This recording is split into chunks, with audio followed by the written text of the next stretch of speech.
Halo adik-adik semua, shalom, apa kabar? Kakak doakan semoga adik-adik semua selalu dalam keadaan sehat ya. Nah, di sini adik-adik mungkin bertanya-tanya nih, kakak mau ngapain? Pada kesempatan ini kakak akan membawakan sebuah cerita yang kakak ambil dari kitab Keluaran. Dan cerita ini adalah menceritakan tentang bagaimana Musa membawa bangsa Israel yang sekian lama diperbudak oleh bangsa Mesir, dan Tuhan juga akan menunjukkan kuasa-Nya yang luar biasa kepada bangsa Mesir yang tidak percaya kepadanya. Nah, bagi bangsa Israel, meskipun mereka sudah dibebaskan dari perbudakan bangsa Mesir, mereka masih saja mengeluh, padahal pertolongan Tuhan nyata di dalam kehidupan mereka. Nah, nanti semoga makna dan pelajaran dari cerita yang kakak angkat ini dapat adik-adik terapkan di dalam kehidupan adik-adik sehari-hari ya. Nah, penasaran kan bagaimana ceritanya? Baik, kita langsung saja masuk ke dalam cerita. Nah, di sini cerita tersebut terdapat di dalam kitab Keluaran pasal yang ke-14 ayat yang ke-15 sampai 31 ya adik-adik. Nanti adik-adik bisa buka Alkitabnya di rumah. Kakak ulangi sekali lagi, cerita ini terambil dari kitab Keluaran pasal 14 ayatnya yang ke-15 sampai ayatnya yang ke-31 dengan judul atau perikop menyeberangi laut Teberau. Nah, pada saat itu, pada saat bangsa Israel sudah sekian lama diperbudak oleh bangsa Mesir, mereka diselamatkan oleh Musa. Jadi Musa memperakasai keluarnya bangsa Israel dari perbudakan Mesir. Pada saat itu, ketika mereka lari dari bangsa Mesir, mereka disertai oleh Tuhan dengan tiang api dan tiang awan. Tiang awan menyertai mereka pada siang hari dan tiang api pada malam hari. Nah, pada saat itu, pada saat mereka lari, tiba-tiba di depan mereka ada sebuah laut. Nah, sementara itu tentara dari bangsa Mesir mengejar mereka. Nah, lalu bangsa Israel ini kebingungan adik-adik, bagaimana cara mereka menyeberangi laut Teberau yang dalam itu, dan juga mereka di sana tidak ada perahu, pokoknya tidak ada alat untuk menyeberang lah. Pada saat itu mereka buntu. Sementara tentara-tentara Mesir dan rajanya Firaun mengejar mereka.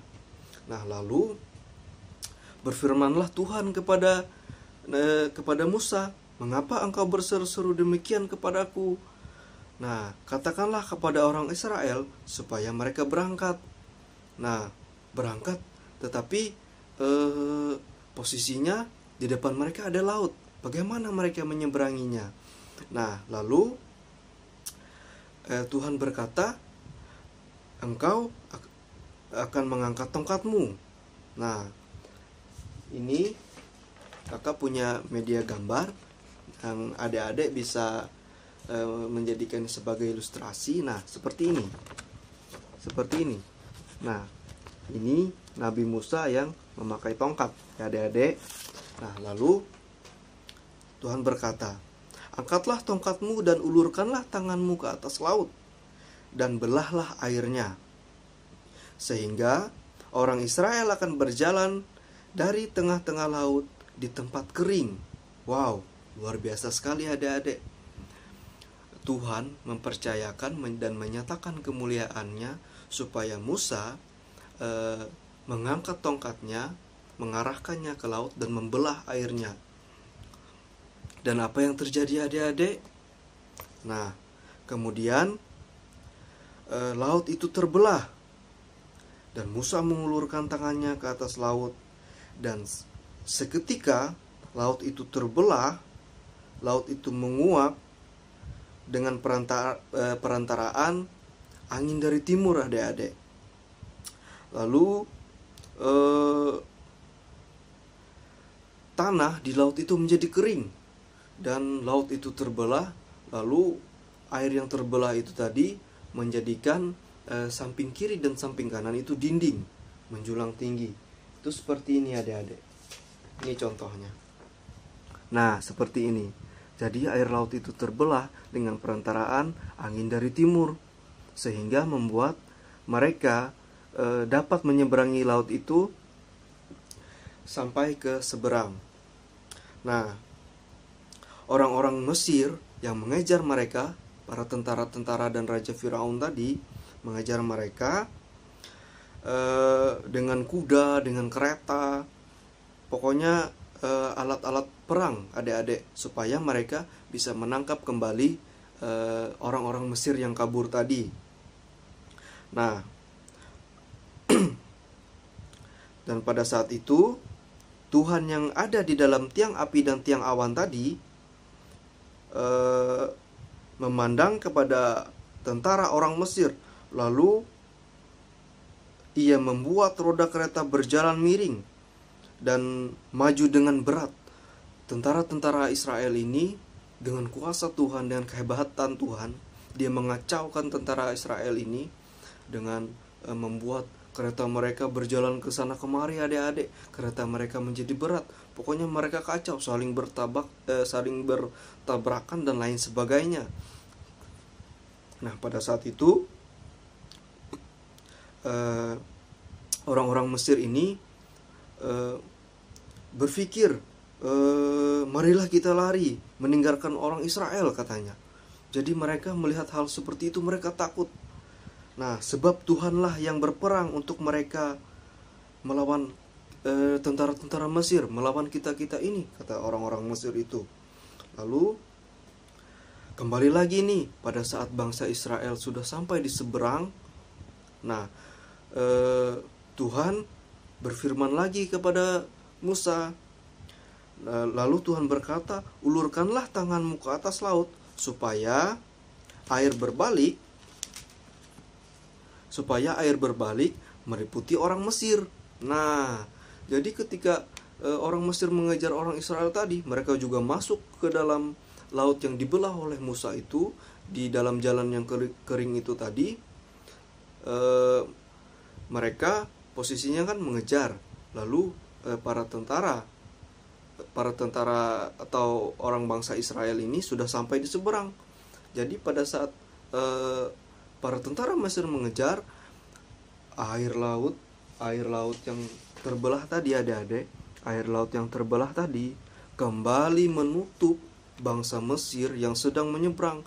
Apa yang terjadi? Nah, dan pada hari itu juga Tuhan menyelamatkan orang-orang Israel dari bangsa Mesir yang ingin menangkap mereka. Dan orang Israel melihat orang-orang Mesir ini binasa, terhantai di pantai laut. Nah, ketika dilihat oleh orang Israel betapa besarnya perbuatan Tuhan yang dilakukan Tuhan terhadap orang Mesir, maka takutlah bangsa itu kepada Tuhan, yaitu bangsa Israel itu sendiri, dan mereka percaya kepada Tuhan dan kepada Musa hambanya itu. Baik adik-adik, kali ini kakak akan memperjelas cerita kakak dengan sebuah video yang menarik. Seperti apa videonya? Nah, nanti adik-adik saksikan ya, bagaimana laut terbelah, bagaimana tentara-tentara Mesir mengejar Israel. Baik, nanti kita akan lihat ya. Oke, selamat menyaksikan.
setelah menonton video yang kakak putar tadi, apa yang adik-adik dapatkan?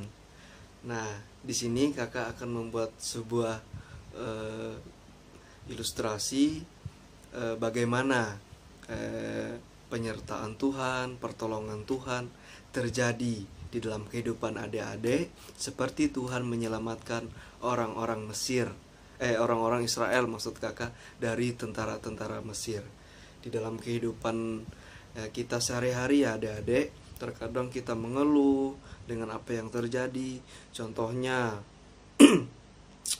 yang simpel seperti ini. Terkadang adik-adik tidak dibelikan mainan.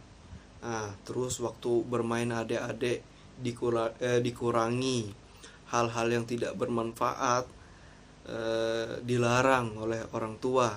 Ketahuilah adik-adik, semua itu punya tujuan. Tuhan punya rencana.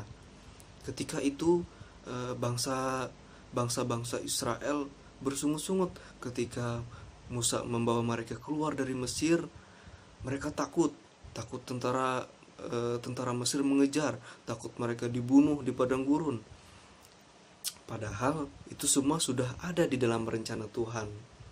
Nah, dan Allah itu mengasihi kita melewati perantara, yaitu dari sahabat kita sendiri, dari teman kita, orang tua kita, kakak-kakak kita. Seperti juga Allah mengasihi bangsa Israel melewati perantaranya, yaitu Musa. Orang tua tahu yang baik bagi adik-adik, dan orang tua tahu apa yang baik bagi anak-anaknya. Seperti Allah yang kita kenal, di dalam nama Yesus Kristus mengasihi dan menyayangi kita. Nah, pesan kakak untuk adik-adik semua dimanapun berada, jangan pernah mengeluh.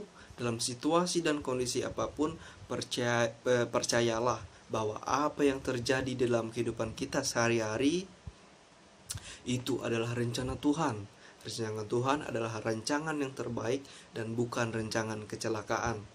Dan apapun yang terjadi, tekunlah dalam doa dan patuhilah apa yang dikatakan oleh orang tua demi kebaikan adik-adik semua. Satu lagi yang tidak kalah penting adalah hidup dengan hikmat.